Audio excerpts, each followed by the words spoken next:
네, 토마토 인터뷰 소통입니다. 오늘 다뤄볼 내용은요, 이 에너지와 관련된 부분입니다. 전 세계적으로 요즘에 환경 문제가 상당히 좀 대두되고 있고요. 우리나라도 이런 부분들 여러 가지 정책들이 발표가 되고 있습니다. 그래서 얼마 전에 제2차 기후변화 대응 기본계획이 좀 발표가 됐는데요. 이 부분이 또 우리에게는 어떤 영향을 미치게 될지 이와 관련된 핵심 사항들 정리해보는 시간이에요. 전문가 한 분 모셨습니다. 로엔 컨설팅의 안준관 상무님 모셨는데요. 안녕하세요. 네, 안녕하세요. 네. 먼저 첫 번째로 이 발표된 내용들 어떤 부분을 핵심으로 하는지 좀 알려주세요. 네, 지금 이제 1차에 이어서 2차 기본 계획이 이제 발표가 됐는데 네. 사실 이제 1차 때랑 1차는 2013년도에 계획이 발표됐어요. 근데 이제 목표치가 좀 다릅니다. 목표가 1차 계획 기간에는 2020년을 목표로 하고 있고 네. 2차 계획 기간은 2030년을 목표로 하고 있거든요. 2020년은 이제 뭐 내년이면 2020년이잖아요. 그렇네요. 그 이제 여기는 BAU라고 하는 걸 적용하는데 BAU가 어려운 게 아니고 미래에 우리가 2020년이 되면 얼마나 온실가스를 배출할까라는 네. 예측치예요. 그 예측치 대비해서 1차 계획 기간 때는 30% 줄이겠다고 했던 네. 거고 2차 계획은 2030년까지 BAU 대비해서 37%를 줄이겠다는 게 이 목표 핵심의 골자인데 근데 그냥 쉽게 생각하면 이런 거예요. 지금은 한 7억 톤 정도 배출된대요. 네. 7억 톤. 근데 이제 2030년이 되면 한 5억 3,600만 톤 정도로 줄이겠다는 거예요. 배출량을. 네. 굉장히 많이 줄이는 겁니다. 이거는 2005년도보다 더 줄이는 거예요. 2005년도에 배출했던 양보다 한 4% 정도 더 줄이는 거거든요. 근데 왜 이런 걸 했냐면은 우리가 1차 때는 그냥 국가 자체적으로 그냥 우리끼리 그냥 법으로 정한 거예요. 우리가 이렇게 줄이겠다라고 그냥 네. 얘기했는데 2차 계획 기간은 전 세계에 공표했어요. 아, 그러니까 그냥 우리만 공표한 게 아니라 전 세계 모든 나라가 네. 온실가스를 줄이는 걸로 합의를 했어요. 그러니까 2015년에 기후변화 협약 당사국 총회라는 게 있습니다. 거기에서 파리 협정이라는 게 맺어졌는데 파리 협정에서는 모든 나라가 온실가스를 줄이는 걸로 했고 목표를 갖다가 발표하는 걸로 했어요. 우리나라 목표는 2030년까지 정확히 5억 3,600만 톤. 3,600만 예. 톤. 네. 5억 3,600만 톤입니다. 네. 그것만 배출하는 걸로 이게 됐어요. 그러니까 아주 굉장히 좀 파격적인 목표라고 좀 볼 수 있고요. 네. 그다음에 여기에 이제 가장 핵심적인 거는 이제 우리가 이제 줄이는 데는 여러 가지가 있지 않습니까? 네. 이제 가장 중요하게 전력 분야가 있을 거고요. 그리고 우리는 발전이라고 하고 전환이라고도 얘기합니다. 그다음에 이제 산업 분야가 있을 거고, 네. 근데 건물, 수송 분야가 있을 거고, 폐기물 분야도 있을 거고, 농업 분야도 있잖아요. 네. 이제 각각의 이제 분야별로 어떻게 줄이겠다라고 했는데 가장 핵심 골자는 지금 1차 계획 기간은 내년이 이제 목표치지 않잖아요. 그러니까 2020년. 근데 우리가 이걸 점검을 안 했어요. 한 번도. 아, 네, 점검을 안 했는데 네. 요번에 그 기본 계획 발표했던 거는 각 부처가 있습니다. 네. 예를 들면 산업 발전 분야는 산업부가 담당하는 거고 네. 그다음에 수송 건물 분야는 국토부가 담당하는 거예요. 그럼 거기에 목표치가 있을 거 아니에요. 네. 그 목표에 대한 이행 점검을 하는 걸로 잡았어요. 아. 지금까지는 평가를 안 했거든요. 네. 그래서 평가하고 이행 점검하고 매년 발표하는 걸로. 네. 그러니까 저 한마디로 얘기하면 부처별 책임제로 간 거죠. 왜냐면 지금까지 이걸 총괄하는 데가 환경부였는데 환경부가 이거 다른 부처에서 제대로 못 지키더라도 할 말이 별로 없었어요. 근데 지금은 이제 각 부처가 책임지고 해라. 아. 그걸로 가는 겁니다. 네. 그래서 그게 아마 가장 핵심적인 골자이고 그 외에는 이제 각각 아까 얘기했던 분야별로 뭐 줄인다 한 게 있는데 가장 산업 발전 분야는 배출권 거래제라는 걸 이제 조금 이따가도 계속 얘기하겠지만 배출권 거래제를 통해 가지고 계속 네. 줄이는 방식으로 갈 거고요. 그래요. 그다음에 전기 쪽은 이제 재생에너지를 확대하는 방식으로 해서 네. 태양광이나 풍력 같은 걸 많이 늘리게 되면 네. 지금 우리나라 전기는 대부분 석탄이나 네. 뭐 LNG, 뭐 원자력 이런 걸로 하는데 원자력은 사실 온실가스 발생 안 하고요. 석탄이나 이제 LNG는 온실가스가 발생합니다. 네. 왜냐하면 연소시키면서 발생하잖아요. 그렇죠. 거기에 탄소가 있기 때문에 결국 태우면 그냥 탄소가 발생하는 거예요. 그러니까 탄소라는 건 이산화탄소입니다. CO2가 대부분이고. 그래서 그거는 이제 재생에너지로 가는 게 핵심이 될 거고요. 수송 분야는 최근에 이제 전기차가 좀 대세지 않습니까? 네. 이제 전기차를 많이 쓰겠다. 한 300만 대 정도는 전기차를 2030년까지 보급하겠다라는 게 있고 또 수소차도 한 네. 85만 대 보급하겠다라고 하고 있고 건물 쪽은 이제 구축 건물 같은 경우는 좀 어려운데 신축 건물들은 이제 규제를 굉장히 강화하는 거예요. 에너지 단열이라든가 뭐 이런 것들을 해서 1평방미터당 에너지 사용량을 굉장히 줄이는 형식으로. 그게 뭐 이제 패시브 하우스라든가 제로 에너지 주택이라든가 이런 형태로 가거든요. 그러니까 그러기 위해서는 비용이 좀 더 들긴 하지만 건축물 규제로 해서 계속 가는 형태로 가는 형태 이게 네. 이번에 골자고 또 하나 이제 크게 더 얘기하면 이제 이런 건 감축이라 그러고요. 네. 근데 적응이라는 게 또 있어요.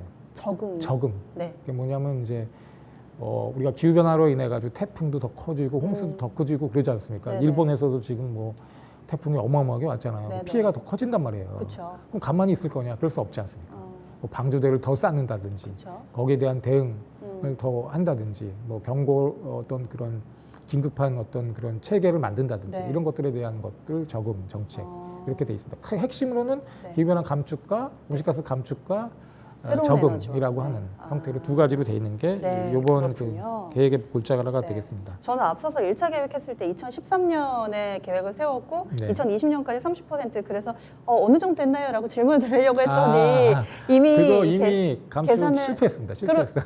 그래요? 네, 왜냐하면 이미 오버했어요. 아까 이번에는- 얘기했던 그 네. BAU라고 하는 거 있잖아요. 네네. 예측치보다 배출량이 더 늘었어요.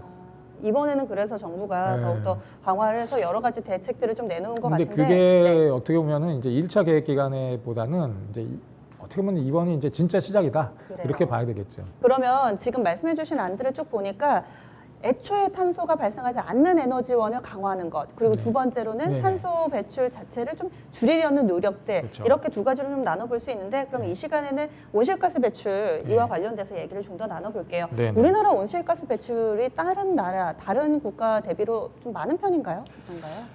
우리가 이제 뭐 한 10몇 위 하다가 지금 작년도 기준으로 한 7위 정도 하고 있어요. 왜 이렇게 높아졌어요? 우리가 아무래도 이제 그런 에너지 다소비 업종들이 굉장히 많습니다. 예를 들면 철강이라든가 시멘트, 네. 뭐 석유화학, 정유 이런 것들은 에너지가 소재 산업. 굉장히 네. 많이 들어가요. 그 에너지 다소비 업종이라 그러는데 네. 아무래도 이제 자동차 같은 거 많이 만들려면 철강이 많이 필요하고 그쵸. 뭐 시멘트도 건물 많이 생기려면 해야 되고 하니까 이게 많이 써진 겁니다. 그래서 한 세계 7위 정도 되는데 네. 아까 제가 말씀드린 것처럼 한 7억 톤 정도 된다고 했잖아요. 네. 가장 많이 배출하는 나라는 이제 중국, 그다음에 미국, 인도, 러시아, 일본, 독일, 한국 이렇게 순위 돼 있어요. 네. 네. 근데 중국이 사실은 가장 많이 배출하는 국가인데 네. 어느 정도냐면 85억 톤이에요. 그럼 우리는 우리가 7억 10배가 톤인데 넘는 12배? 그 정도 그러니까 되잖아요. 중국이랑 미국만 합치면 전 네. 세계의 3분의 1을 차지합니다. 전 세계에 배출하는 게 한 330억 톤 되는데 네. 중국이랑 미국이 한 3분의 1. 어, 아까 얘기했던 7개 나라가 네. 한 50% 넘어요. 한 60% 정도 차지할 거예요. 네. 그러니까 이 나라가 줄이면 사실 줄이는 거예요. 근데 우리는 그렇군요. 전 세계 비중이 한 2%가 좀 안 됩니다. 하지만 7위예요. 그러니까 이제 그 7위보다 더 뒤에 있는 나라들도 많잖아요. 네네. 그러다 보니까 압박을 많이 받죠. 그리고 그럼- 앞서 얘기한 것처럼 에너지 네. 다소비 업종이 많다 보니까 우리가 수출하고 이게 하려면은 배출을 안 할 수가 없는 상황이에요. 굉장히 어렵게 네. 줄여야 되고 또 산업도 그대로 유지해야 되고 하는 그런 상황이죠. 그래서 지금 상당히 많은 기업들의 제재가 들어가지만 이 온실가스 배출권이라는 것을 삼으로 인해서 약한 기업들도 숨통이 트일 수 있는 부분도 있고 이 온실가스 배출권과 관련된 주식시장인 테마주들도 있거든요. 이 거래제 간략하게 좀 설명을 해주세요. 온실가스 그러니까 배출권 거래제라는 거는 이제 그냥 탄소 배출권 거래제인데요. 이산화탄소를 아까 1톤으로 거래를 하는 거예요. 이산화탄소 1ton으로 해서 거래를 주식이랑 똑같이 하는 겁니다. 근데 이제 거래를 어떤 방식으로 하냐면 정부가 네. 아까 우리가 각각 부문마다 목표가 있다고 그랬잖아요. 네. 그 산업 분야에다 목표를 주는 거예요. 그러면 A라는 업체에다가 당신네들이 지난 3년 동안 100톤 평균 100톤을 배출했으니까 올해는 90톤만 배출하세요라고 이제 할당을 해주는 겁니다. 그러면 그 할당 배출권을 가지고 나는 이제 90톤을 받았잖아요. 근데 내가 만약에 한 50톤밖에 배출을 안 했어요. 그럼 40톤이 남지 않습니까? 네. 그 40톤을 시장에다 팔 수가 있는 거예요. 혹은 반대로 내가 이제 100톤을 할당을 받았는데 120톤을 배출했어요. 그럼 20톤을 시장에서 사오는 거고. 그러니까 이제 그 전에 규제라는 거는 네. 농도 규제였어요. 뭐 배기가스가 몇 네. ppm을 넘지 않으면 된다 이런 거였잖아요. 근데 온실가스는 그렇게 해서는 안 되거든요. 그러니까 감량이 굉장히 중요하기 때문에 네. 1톤 단위로 이제 되게 중요하게 돼 있습니다. 그래서 네. 시장에서 자유롭게 사고 팔고 함으로써 어떤 그런 시장 친화적인 효과 그리고 감축을 유인하는 효과를 네.